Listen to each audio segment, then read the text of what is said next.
নারী শক্তির আরেক নাম। নারী শক্তির পরিচয়কে তুলে ধরতেই এবার মঞ্চে আসছে বিএসসি সেকেন্ড সেমিস্টার থেকে, সরি 6th সেমিস্টার থেকে।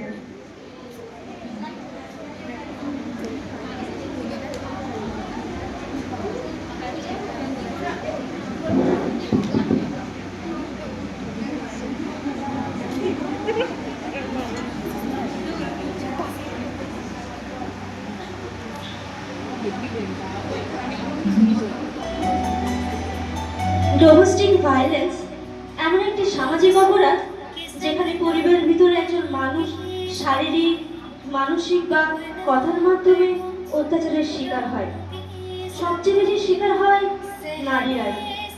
আজকের এই নাটকের মাধ্যমে আমরা দেখব যে একজন নারী তার জীবনে স্বপ্ন, নতুন মানুষকে নিয়ে তৈরি করা জীবন কিভাবে গড়ে তোলে। কিন্তু এই যে বললাম, সববারই নিরাপদ হয় না। কখনো কখনো নিজের মানুষরাই হয়ে ওঠে তার জীবনের সবচেয়ে কষ্টের কারণ। চলো তাহলে আমরা দেখে নিই এই নাটকের মাধ্যমে তারা কি দেখাতে চাইছে।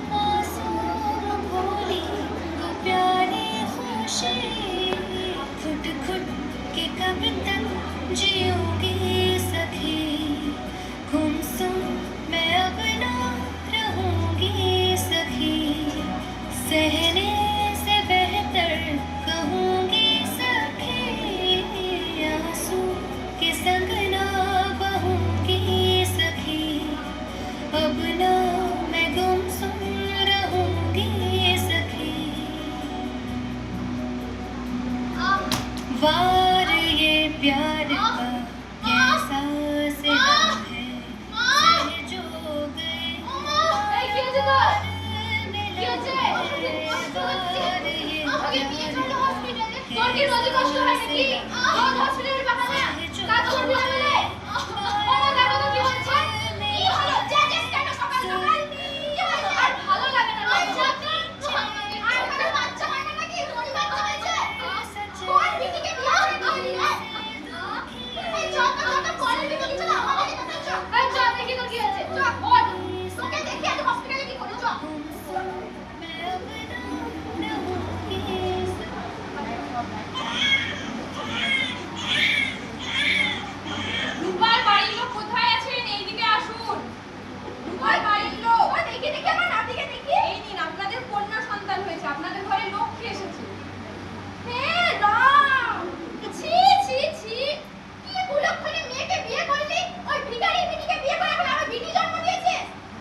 তো আমরা আগের দৃশ্যে দেখলাম যে কন্যা সন্তান হওয়ার জন্য তার বাড়ির লোক খুশি নয়। তো চলো এবার আমরা দেখে নিই কন্যা সন্তানকে তার পরিবার কি মেনে নিবে, না তার জীবনে আসবে নতুন এক ঝড়।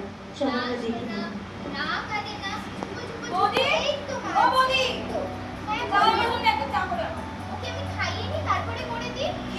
আমি সারাদিন ক্লাস করে এসে চা করতে বলছি, তো বলছো তুমি বাহানা দিচ্ছ। দেখো পারু, তুমি তো বড় হয়েছো, তুমি তো দেখছো ওকে আমি খাইয়ে দিয়ে চা করে দিই। তুমি তো অনেক বড় হয়েছো, নিজের চাটুকু তো নিজে করে নিতেই পারো।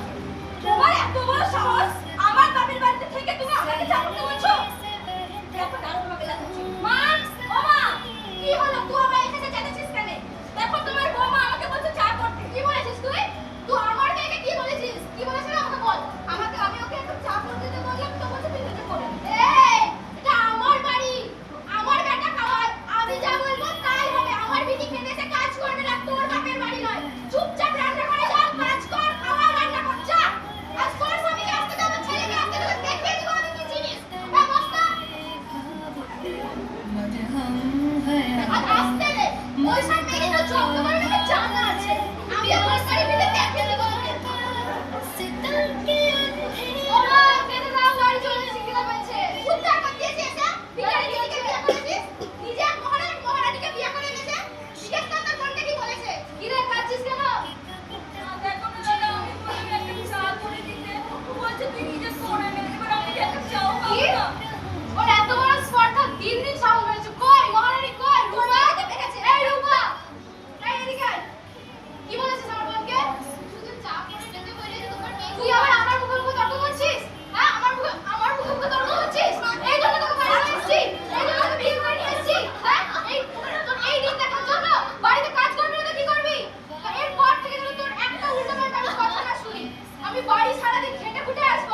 মাকে ফোন করি।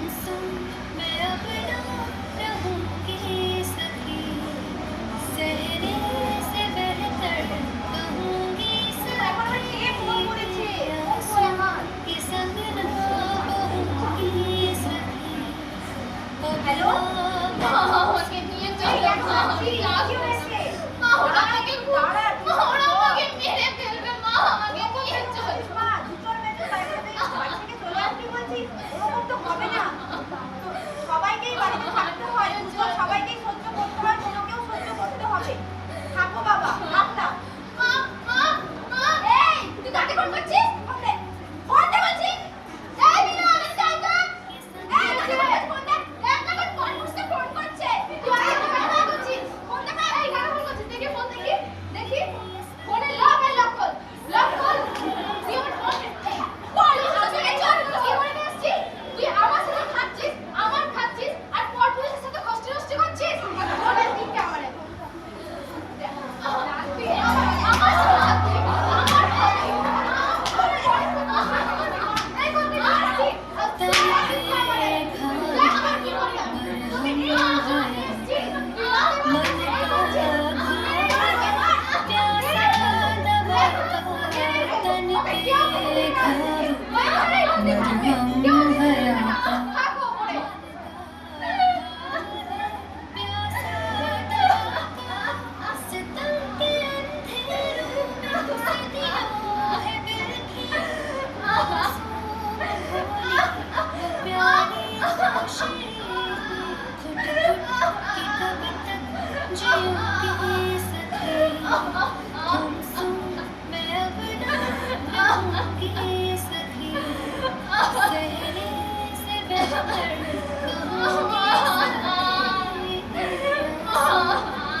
পারুল এদিকে আয়। বলতে বলো। মোদির কি করবি? বলেছিলাম তো দাদাকে করলে না। ব্যবস্থা করতে হবে। আমাদের জিনিস দেখাচ্ছি। দিদির বিটিকে ঢুকে আছে। বাপের একটাই বিটি। অনেক সম্পত্তি। ওর সঙ্গে ধরে বেঁধে বিয়ে দিতে। সম্পত্তি কবে একটা নাতির মুখও দেখতে পাবো। কি বলছিস? এই কাল নাকি একটা নাতি দেখা যাবে। মা, উনি ওই কাল নাকিটা হয়েছে। ওকে তোমার সম্পত্তির অধিকার কি? ঠিক বলেছিস। এই বিটিটাকে এটাকে মারতে হবে। এর আগে রাস্তা থেকে সরাতে হবে। এমন ভাবে করতে হবে সাপও মরে আর লাঠিও না ভাঙে। চল।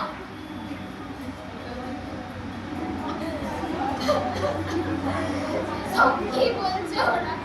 ওরা আমার বাচ্চাকে মেরে ফেলবে এবার। আমাকে তো খুঁজে ভরিয়ে দিয়েছে। এবারে কি আমার বাচ্চাটাও বাঁচবে না? আমি থাকবো না। আর কোনো মতেই আমি থাকবো না। আমি কি করবো? আমি কোথায় যাবো? আমার মা তো আমাকে নিবে। এই সমাজে কি মেয়ে আমার এত বড় লোক করা? এই সমাজ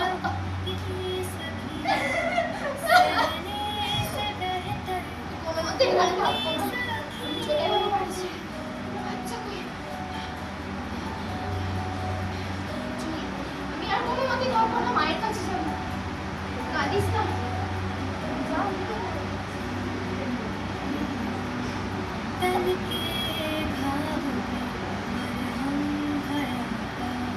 मन का घाव है प्यासा दवा का तन के घाव पे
অবশেষে রূপা নিজের পরিবার থেকে বিতাড়িত হলো, এমনকি তার নিজের মা তাকে অবঞ্চিত করলো।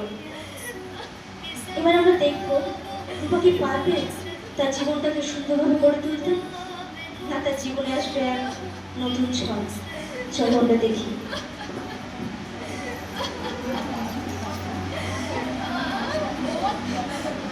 কাঁদছো কেন? কি হয়েছে তোমার? বলো, কাঁদছো কেন? কি হয়েছে?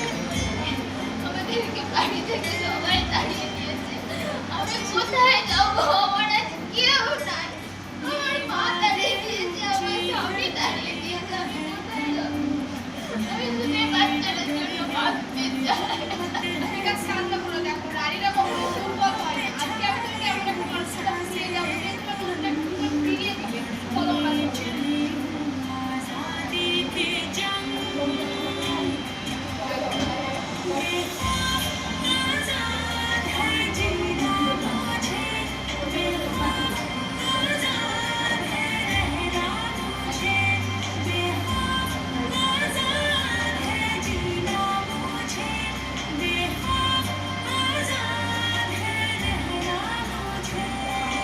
হ্যাঁ, হ্যাঁ, এসো।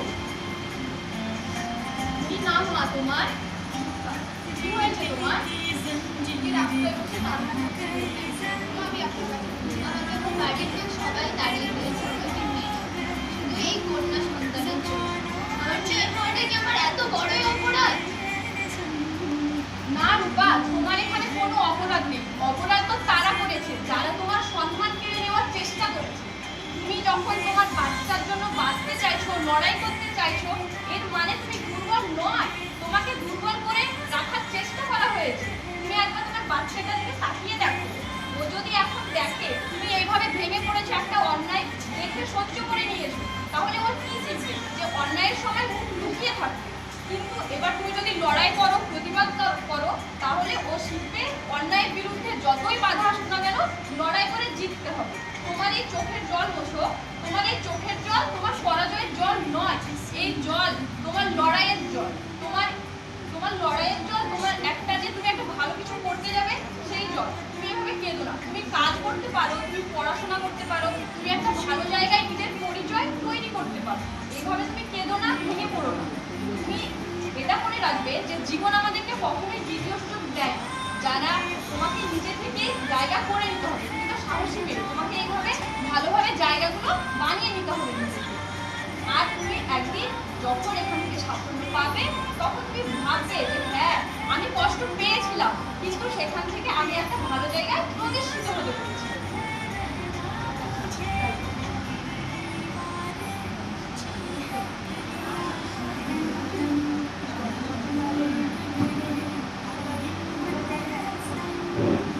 কিছু বছর পর আজ রূপা নিজের পায়ে দাঁড়িয়েছে। সে তার নিজের এবং তার নিজের মেয়ের সে দায়িত্ব নিয়েছে। এমনকি সে একটা অনাথ আশ্রমে বাচ্চাদের অনেকেরই দায়িত্ব নিয়েছে। তো এবার আমরা দেখব এর পরবর্তী দৃশ্য কি হয়। দিদি, এমনি রূপা, কেমন আছো তুমি? ভালো আছি। ভালো আছো? এখন কি করছো তুমি? এখন আমি অনেক ভালো আছি, শুধুমাত্র তোমার জন্য। তোমার দিদির শেখানো বুদ্ধি আজ আমাকে অনেক দূর নিয়ে গেছে। তোমার মেয়ে কেমন আছে? আমার মেয়ে অনেক ভালো আছে। জানো, আজ আমার মেয়ে স্কুলে পড়ে, আমি তাকে পড়াই নিজের বাহ! ক্ষমতাতে। তার সাথে একটা অনাথ আশ্রম আছে, সেখানে আমি অনেক বাচ্চাদের পড়াই। বা অনেক ভালো কাজ করেছো, অনেক দূর এগিয়ে গিয়েছো। তো ডোমেস্টিক ভায়োলেন্স কোনো পারিবারিক বিষয় নেই, এটা একটি সামাজিক অপরাধ।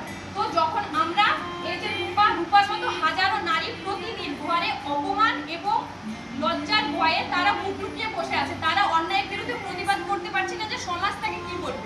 তো এখানে কি চুপ থাকলেই কি এটা সমাধান পাওয়া যাবে? না, আমরা অন্যায় যেখানে হবে আমরা সেখানে চুপ থাকবো না, সেখানে আমরা প্রতিবাদ করব। কারণ এই যে রূপা এত কষ্টের পরে একটা যে এত ভালো যে জীবন সে পালন করছে, তো সেইভাবে তোমরা নারীরা যেদিন তোমাদের নিজের মধ্যেকার শক্তি তোমরা জানতে পারবে, সেই দিন তোমরা শুধু নিজেকেই বদলাবে না, পুরো সমাজকে বদলে দিবে। তো আসুন আমরা আজকে সকলে মিলে প্রতিজ্ঞা করি।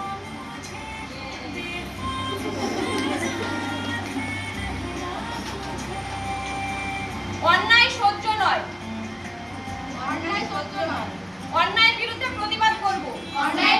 প্রতিবাদ করব। কারণ